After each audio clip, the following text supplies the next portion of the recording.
Benoît XVI s'est éteint ce matin à l'âge de 95 ans. Il avait été le chef de l'Église catholique de 2005 à 2013. Succédant ainsi à Jean-Paul II, il avait été le premier en plus de 600 ans à renoncer à sa charge pour des raisons de santé. Depuis, il s'était réfugié dans la prière. Ses prises de parole et sorties publiques étaient rares. Louise Salé, vous revenez pour nous sur les événements marquants du pontificat de Benoît XVI. Paradoxalement, Benoît XVI a historiquement marqué son pontificat le jour où il l'a quitté en démissionnant d'une fonction sacrée normalement attribuée à vie, du jamais vu depuis 700 ans. C'était par le biais d'une annonce en latin le 11 février 2013.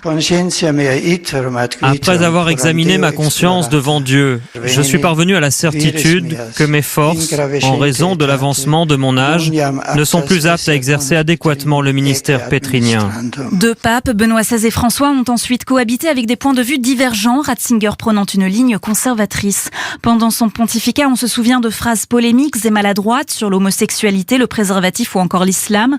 En 2012, il avait dû faire face à l'affaire Vatilix, révélant des scandales de corruption financière au Vatican.